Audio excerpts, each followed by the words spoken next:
Today, we're going to be talking about how receivers can run better routes. So every single route starts off the line of scrimmage, whether you have zone coverage or whether you have press coverage like this. So we're going to be looking at this great release here from Garrett Wilson and talk about some of the key principles that will help you beat press coverage every single time. So I'm going to play this full speed and then we'll break it down. So he does a little like hesitation skip into a jab release, but we're mainly going to be focused on this jab that he takes with his outside foot here, right? So guys, anytime I'm playing a DB or anytime a DB is playing me in press coverage, where are his eyes supposed to be? His eyes are supposed to be watching my hips, right? So he's looking at my hips because apparently to a DB, the hips do not lie. The hips will tell you exactly where that wide receiver is going to go. But from a wide receiver perspective, I want to be able to sell the releases that I do off the ball with my hips. And that's exactly what Garrett Wilson does here. So he does this like release where it's like a double hop with his front foot. So he goes right foot, and then he pushes off of that right foot into this left foot jab. So whenever we are throwing a release, whenever we are throwing a single cut, whenever we're throwing a crossover cut, the number one goal is we have to step outside of the DB's frame. If we were trying to get a DB to jump, you got to think of press releases, guys, as a receiver, like 3 driving lanes. So this DB's lined up in the middle lane, then you have the far right lane over here, and then you have the left lane. If I want that DB to move to the left lane, I got to actually step to that left lane, which means step outside of his frame, aka outside of his shoulders and outside of his hips. Now, a lot of you might be thinking, when I step that far, won't I be really off balance? Won't I be super wide with my feet and I won't have any speed out of the break? And I'll be, tripping, slipping, whatever. That's not the case if you know how to bring your hips with your foot. So you see how when Garrett Wilson throws this release, I want you to pay attention to his like belly button. You see how his belly button almost turns towards the sideline.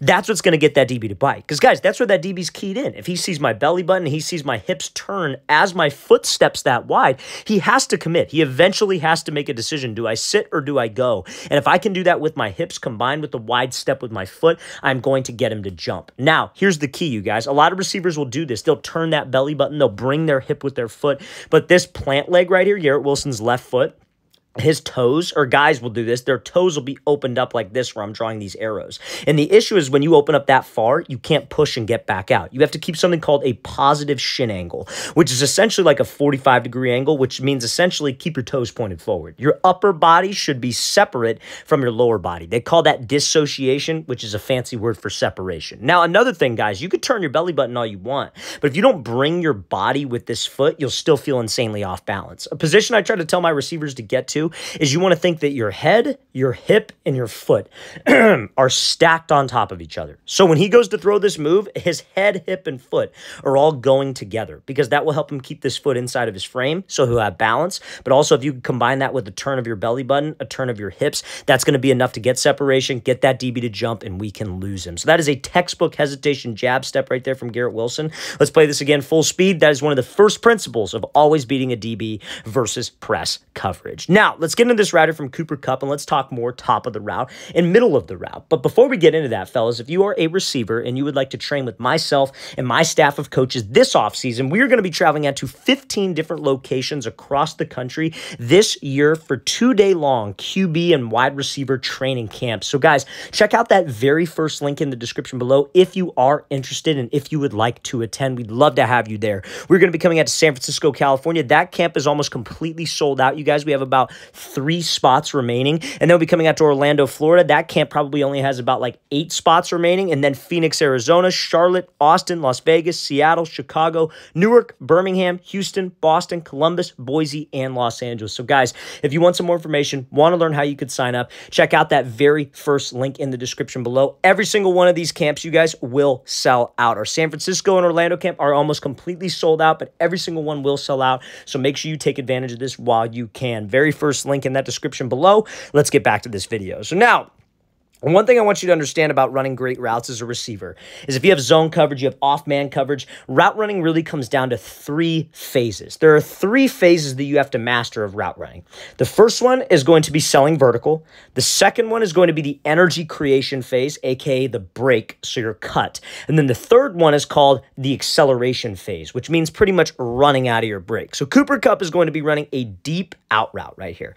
This is about as good as it gets, you guys. There's really not a better way to run this route. And you see guys like all the time, like guys like Julio Jones, Calvin Ridley, some of the best route runners, like Julio Jones back when he was in his prime, obviously Calvin Ridley now currently, they all master this. All guys that are great route runners have these 3 principles down. So the first principle, like Kupp's running a deep out route versus a DB who's in zone coverage, like outside leverage, right? So he's not going to try to like get around him over here and break to the out route. His goal is to attack this DB's inside shoulder and inside hip, and our goal is to get him to flip his hips open to the opposite end zone. We call that opening the gate. And when he flips his hips to that opposite end zone, when we get to our break point, we put the brakes on and slip under him. The reason why we don't run way back over here and try to get behind him is because when this DB is outside leverage, whether it's zone or whether it's man, his job is to not let us get outside. So we try to run around, he's just going to widen, and our out route gets shorter and shorter and shorter, and we give the quarterback less and less room to throw us open. So we have to attack that inside shoulder and inside hip like we said. So when he's going at that inside shoulder and inside hip, we got to sell vertical. Now, selling vertical comes down to 3 things. First phase of route running is selling vertical, but there's 3 things that go into it, and it's all about frequency. And by frequency, I mean about keeping things the same. You got to have the same speed. That does not mean that you need to run balls to the wall as fast as you can, super out of control. We just have to maintain the same speed. From the snap of the ball to the end of the route, your speed cannot change. Because if you're running really, really hard, and then right before the break point, like right where Cooper Kupp decides to break, you start to slow down because you're preparing for the break, that's a problem. We call that an indicator, and that DB no longer believes you're going vertical. Same thing with something called your stride length. I don't need like overly long, like, you know, like friggin' giant strides. I just need the same strides. Obviously, you don't want short, choppy strides, but it should be like you're running a 100-meter or a 200-meter in track. The strides need to remain the exact same until we get to the break point. So same speed, same stride, and then last but not least, body language. Now, when it's zone, body language maybe isn't as important, but it is important because think about that press coverage example we showed of Garrett Wilson, right? Where's a DB's eye supposed to be in man? Hips, right? So your hips, your shoulders, your eyes, everything should remain the same. Again, remember, it's all about frequency. So look at Cooper Kupp's body language. Does it change at all? No. There's not a single change in his body language, not a single change in his speed, not a single change in his stride. That's the first phase of route running. Now, let's get to the second phase, which is the break point, right? So at the break point, number one thing, we call it the energy creation phase because how you create energy with your routes is you're violent. Like whether he's running like a post route off of his outside foot, to be able to cut quickly, you got to shoot that foot into the grass. You have to be violent with it, right? When you guys are dropping your hips and you have to try to slip underneath a DB like we do in this situation, we have to be violent with my hips. That's the only way I'm going to be able to decelerate myself and slow myself down. So when he gets up to that break point and he's able to put the brakes on like so, he's being violent with it. He's violent with his feet. He's violent with his hip drop. And what that does is that creates energy, right? Because the harder we cut, or I guess you could say the faster we cut, the faster we're going to get out. And now again, this is not something that you're going to get down overnight. It takes reps. It takes time. But this is the principles of what we are trying to do as a receiver. Now, when we create that energy, it's a mindset at this point. That third phase, right? The third phase of route running is called the acceleration phase.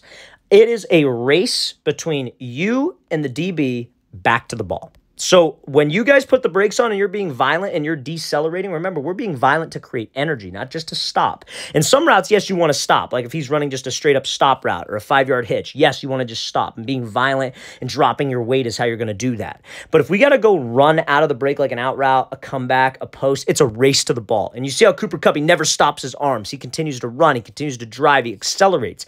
Our mindset needs to be, me and the DB, we're racing to the ball. There's a finish line right there. I want to go get to it first. So if you guys can sell vertical properly, create some energy with your break, and accelerate, you are going to be just fine with your routes. Now, like I said, this takes time. This is not something that you can get overnight, but every single drill that we post on this channel, every single thing that we post on this channel is all predicated on these principles that we discussed in this video. Off the line of scrimmage, being able to sell with your hips, stepping outside the frame, being able to sell vertical, being able to cut on a dime and create energy, and then being able to run back to the ball.